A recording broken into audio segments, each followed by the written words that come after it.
Bonsoir mon ami, c'est Claudine qui te parle. Après quelques mois de silence, où il m'a fallu rester tranquille en la présence de Dieu et attendre son secours, et j'ai pu contempler le glorieux salut de l'Éternel et je le bénis pour cela. C'est donc avec gratitude que je reviens ce soir partager avec toi les messages de sa parole. Prions ensemble. Seigneur Dieu Tout-Puissant, à toi soit la gloire, l'honneur et la louange au siècle des siècles. Nous te sommes reconnaissants de ce que tu interviens dans nos vies. Nous, Seigneur, si faibles, si pécheurs, si impuissants. Et comme tu fais si bien les miracles, comme tu réponds si bien à nos prières, nous te remercions pour cela.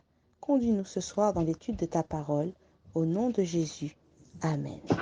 Le texte de ce soir se trouve dans Jean chapitre 8, les versets 1 à 4. Nous lisons ceci. Jésus se rendit à la montagne des Oliviers. Mais, dès le matin, il alla de nouveau dans le temple et tout le peuple vint à lui. S'étant assis, il les enseignait. Alors, les scribes et les pharisiens amenèrent une femme surprise en adultère.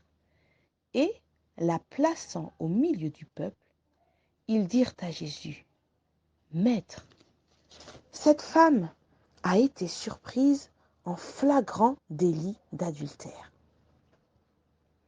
La scène qui nous est présentée ici est pitoyable et décevante.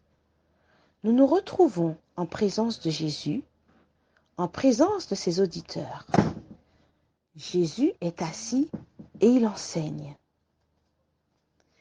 Et voilà que surviennent les maîtres de la loi et les pharisiens. Autrement dit, les docteurs en théologie, les pasteurs.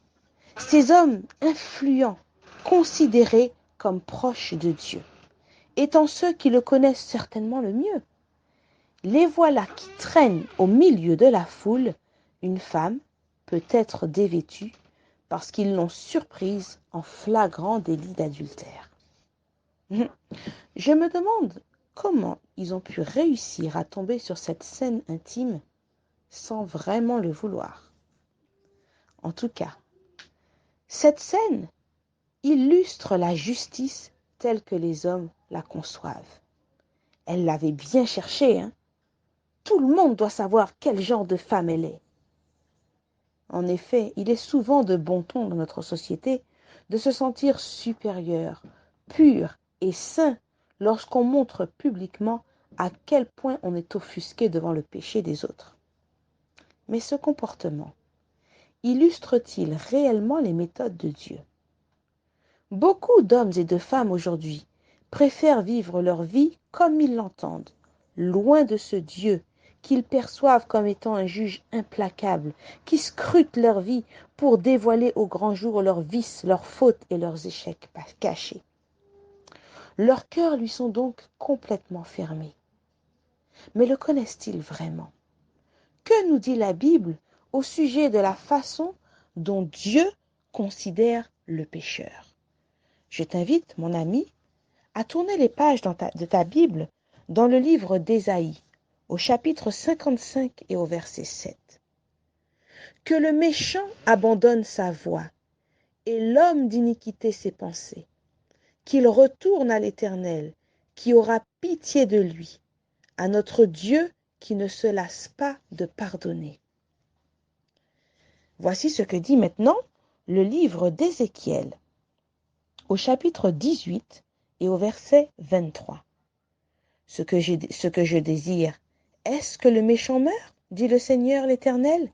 N'est-ce pas qu'il change de conduite et qu'il vive? Mon ami, Dieu aime le pécheur, mais il déteste le péché. C'est le péché qu'il souhaite voir dénoncé et traîné sur la place publique, alors qu'il souhaite prendre soin du pécheur, le purifier et le réhabiliter dans sa justice. Mon ami, l'un des nombreux défis de la vie de Jésus sur terre était donc de rétablir la vérité sur le caractère de son Père et sur ses intentions à l'égard de l'humanité déchue que nous sommes. L'image de Dieu avait longtemps été pervertie par le comportement de ces soi-disant maîtres de la loi et de ces autres dirigeants spirituels. Je t'invite à t'arrêter sur le premier verset que nous avons lu dans Jean chapitre 8. Que dit ce verset? Où Jésus a-t-il passé la nuit?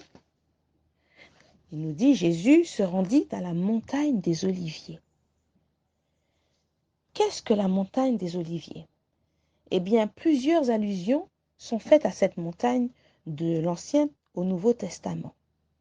Mais je préciserai juste ce soir que c'est sur cette colline que se situe le jardin de Gethsémane, où Jésus aimait se rendre souvent pour prier. C'est aussi dans ce jardin qu'il s'est rendu les dernières heures avant sa crucifixion.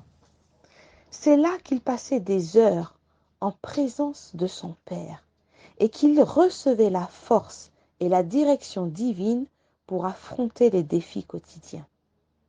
C'est donc grâce à cette connexion qu'il pouvait répondre à n'importe quelle situation et accomplir fidèlement la mission qui lui avait été confiée. Mon ami, c'est seulement dans l'intimité avec Dieu que tu le connaîtras vraiment, sans te laisser abuser par les faux témoignages provenant d'hommes irrégénérés. Ce soir, je t'invite à bénir Dieu qui te permet de le connaître à travers sa parole. C'est l'exhortation que je te lance à travers ce chant. Bénissons Dieu par nos cantiques. Je te lis la première strophe. Bénissons Dieu par nos cantiques. Exaltons-le d'un même cœur. Chantons ses exploits magnifiques, son grand amour, son bras vainqueur. Louons, chantons, louons le grand nom du Seigneur. Louons et chantons, louons notre Dieu rédempteur. Bénissons Dieu par nos cantiques, exaltons-le d'un même cœur. Chantons ses exploits magnifiques, son grand amour, son bras vainqueur. Louons, chantons, louons le grand nom du Seigneur. Louons, chantons, louons notre Dieu rédempteur. C'est sa main qui nous a fait naître, nous sommes son peuple à jamais. Le troupeau que lui seul doit paître et qui comble de ses bienfaits. Louons, chantons, louons le grand nom du Seigneur. Louons, chantons, louons notre Dieu rédempteur. Ensemble donnons gloire au Père qui des cieux nous a visités, au Sauveur qui sur le calvaire par son sang nous a rachetés. Louons, chantons, louons le grand nom du Seigneur. Louons, chantons, louons notre Dieu rédempteur. Que les accents de notre joie fassent tressaillir le saint lieu. Quand ce jour le monde nous voit, nous égayer en notre Dieu. Louons, chantons, louons le grand nom du Seigneur. Louons, chantons, louons notre Dieu rédempteur. Reçois, ô Dieu, notre humble hommage, reste à jamais notre secours. Ton amour dure d'âge en âge, ta bonté subsiste à toujours.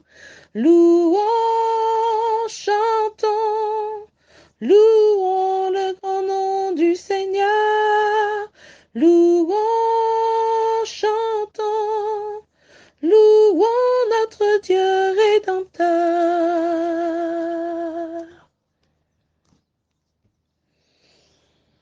Je t'invite, mon ami, à expérimenter les moments de prière entre Dieu et toi seul, que ce soit tôt le matin ou tard dans la nuit.